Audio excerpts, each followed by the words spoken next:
It really, really was not that too long ago that British beaches and rivers were considered some of the most polluted, dirty, and disgusting places in Europe. And that was really not that too long ago. I think it's like the 80s, I think, where we had that. And you can see where especially councils like Scarborough recognize this and put a lot of money into trying to maintain and clean their beaches because they saw it as a valuable tourist destination. And even now, as a result, places like that are still what somewhat popular because the local council recognized that fact, maybe thought, maybe having like, a really dirty, disgusting beach to attract tourists, probably not going to be the best idea.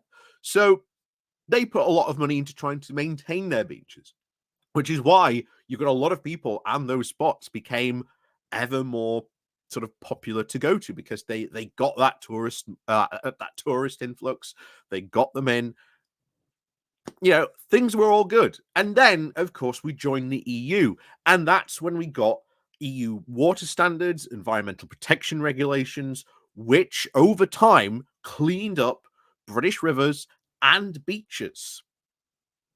And now we are 3 years out of that, and not one, not one UK river is classed as good. In fact, there are a couple of rivers that are close to what campaigners have described as ecological collapse. And beaches are getting even worse, as now sewage is now pumped out into the ocean. And will councils be able to step in this time? I don't think so. Given the fact that you look at the huge amount of financial pressure that councils are now under. And it is not just England that this is affecting, this is all of the UK. 40% of Scottish rivers gone up by the way, 10% in a year. Same for Wales.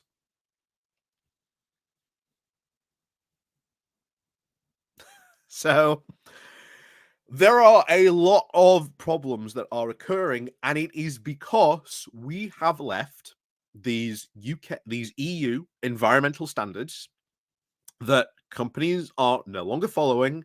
The DEFRA is no longer sort of enforcing them, and companies are now cottoning on and realizing actually we don't need to follow those because it's not like DEFRA is enforcing these rules anymore. And of course, at the start of next year in particular, is going to be even worse because the UK river rules are changing again in allowing farmers now, which is one of the biggest pollutants of rivers, for agricultural runoff to go into these rivers. So farmers don't even have to take precautions or make sure they don't use too much pesticide because obviously it's going to sort of run off into the river. It's going to pollute the river. Well, start of next year, those rules are gone. How worse do you think this is going to be? And remember, as I've always said, every single summer, beaches, rivers becomes the big talking point and issue. Why? Because people are out there, people are seeing these rivers, they're realizing what condition they're in. It becomes a big sort of media storm, and then once the summer sort of ends, it quietens off until we get to the next summer and it goes again. And we've been having this really since 2020. And it was actually 2020 where people started to notice this because obviously during the pandemic, people wanted to go for sort of more sort of isolated, more walk to places where they maybe wouldn't see too many people. So they started going to walk along these rivers, these canals, and they realized just how bad these rivers and canals really were. And ever since then, we've had story after story after story, and just like clockwork, it has been every single summer. And next year, it's going to be even worse because agricultural runoff, if you look at sort of the studies and statistics, is responsible for more than 60% of river pollution.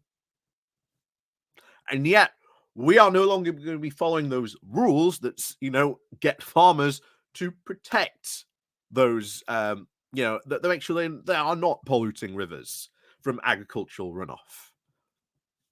And we are going to go back to where we used to be, but this time it's going to be even worse because, especially when it comes to sort of beaches are more having to deal with a more sort of sewage problem. Um, yeah, this is going to be even worse because councils like Scarborough are not going to have the funding that they used to have to be able to help keep these rivers or at least their beaches clean. In that case, you've got areas of sort of natural beauty. You've got rivers that sort of run through cities that a lot of people are now noticing, Leeds especially. There's been a big sort of outcry, I think it was last summer, that when it was really, really hot, people were really noticing how like smelly the Leeds Canal that was going through um, sort of the city, and especially as the Leeds Council has done a lot to try and sort of develop those areas. By sort of building sort of flats and shops and restaurants and cafes all along there. People are noticing more and more, and it is going to become, I think, an even ever more issue next year. I think next year it's really going to be an issue because with these runoff rules changing, 2024 is going to be the worst year, I think, for UK rivers. And we're going to look back at our time in the EU and I think really realize how important EU regulations were, because that was always going to be a key concern that I said that once we left the EU, the UK public especially was actually going to realize, oh, hold on a second, actually, all those EU regulations, yeah, they were actually good, because people are noticing more and more that EU regulations, some of them are slowly falling off the books. Thanks to sort of, Kimmy Badnock, trying to sort of, push some of them away and try and, sweep some of them under the rug. Well, it's not going to take too long before someone realizes, well, hold on, why can't we do something about this? And then someone's going to go, oh, well, actually, hold on. There used to be this EU regulation that used to sort of protect this, or it used to sort of maintain there was some sort of code around this. And people are going to go, oh, well, hold on. Why did we get rid of this? And then at that point, the Conservatives are just going to sit there, twiddle their thumbs.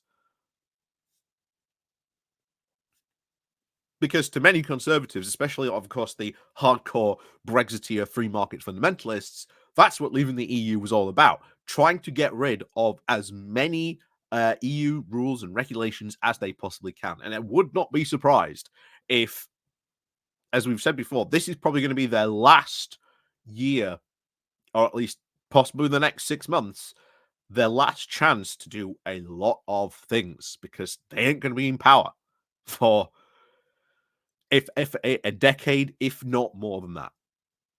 So this is the opportunity where they will take it over the next 6 months to try and affect a lot of stuff. And we've got to make sure that stuff like this gets campaigned about, gets talked about, talk to your MP, write to your MP about this.